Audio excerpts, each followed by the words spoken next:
So the first of these practices of simplicity, I'm going to be talking a little bit about, have to do with kind of our inner heart, our inner stances. I think that this can be summed up in some ways by the word obscurity, by the practice of making sure we don't get noticed.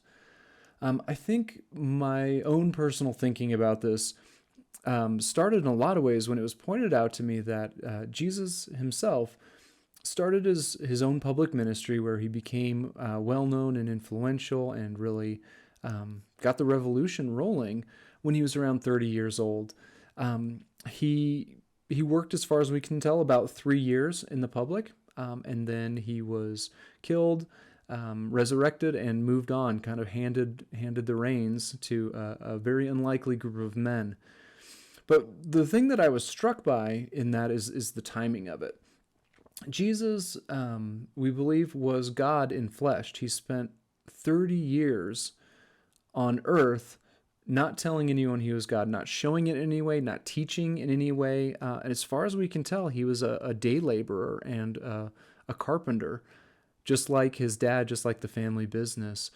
And I was really appalled when I started thinking about that, how inefficient it is. How he was willing to remain completely unknown just among us for 30 years. And I think an important piece of what Jesus was doing was really solidifying his own relationship with God, really solidifying his own, I think, sense of self-worth, self-knowledge in who he was. He recognized he didn't really need the approval of anyone but God. God was enough. God would provide for him. God would give him enough. And when he was ready, when he had the strength of character to be able to take on a big public ministry and influence and the power, I think that is when he stepped out of obscurity, when God told him to and asked him to.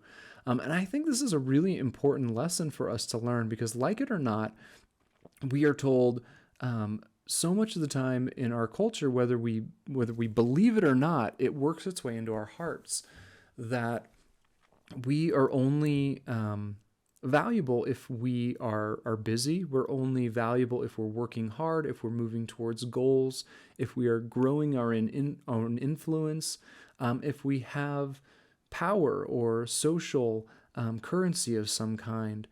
And so I think that cultivating in ourselves an attitude of obscurity, of recognizing that we are doing the best work we can, but we don't need to be recognized for it, of, in fact, stepping away from praise, of making intentional choices to take jobs that might not get us influence, that nobody else wants to do, of taking care of people without the applause, of doing our work, of caring for our children, of caring for our neighbors without the need for recognition, because I think we can get addicted to recognition.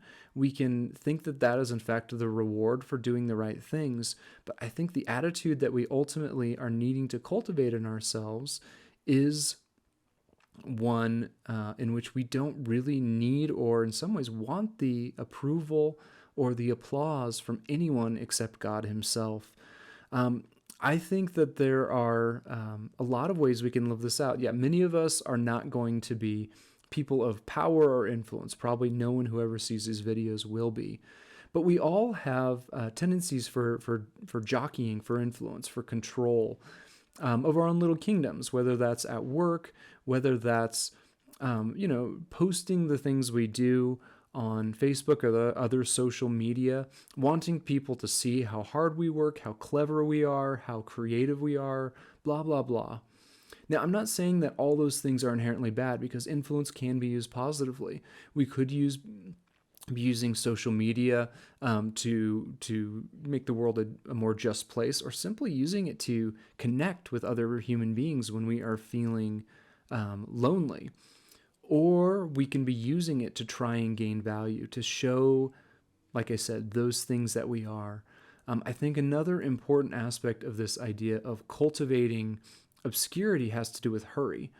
I don't know anybody, no matter what your stage in life is, no matter what you do for a living, that doesn't have a ton on their calendar. It's just how we live.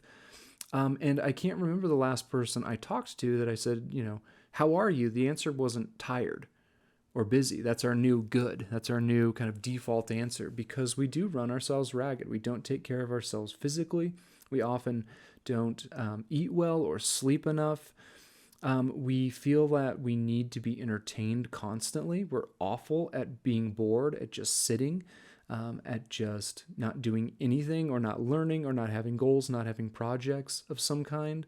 Those are all things that we do, I think, to give ourselves value, to feel like we are accomplishing something. Again, I'm not against all of those things inherently, but I think we need to be very careful of what is the purpose of why we do these things. Are we, in fact, cultivating the inner attitude of, yes, I'm grateful, I have enough, I'm taken care of, God is enough for me, the approval of those who actually know me and love me that I can't earn, that's enough for me?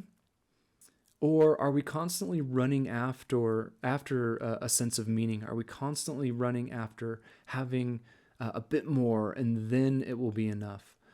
So the practices of obscurity, I think, do largely have to do with our inner heart. It has to do with eliminating hurry, often ruthlessly. I heard a pretty good definition that I think unless we are doing something that is directly benefiting our soul or another person, maybe we should consider losing it. And I think we need to recognize that most of the work we do, we should be seeking not recognition for it, but doing because it needs doing. Taking care of others, whether they recognize it or not. Doing the work that needs to be done in the world for justice and taking care of the least. Taking care of one another, not for approval, not so people will see how hardworking, how clever, how important and smart and influential, blah, blah, blah, blah, blah, we are. We need to be practicing and seeking things out that might feel like they're below us. We need to be seeking things out that will not help us self-promote or other people be impressed with us. We need to seek out and build practices in and day out about obscurity, because when we are hidden, when we are in obscure places, that is when we're going to, I think, be able to connect with God. That's when we're going to know that He sees our work. He sees our cleverness. He sees how smart and hardworking we are. And He will reward us for that someday, and it's enough. Is what He says we have enough? Is His applause enough? That's the real attitude and the question I think we have to wrestle with in these practices of obscurity.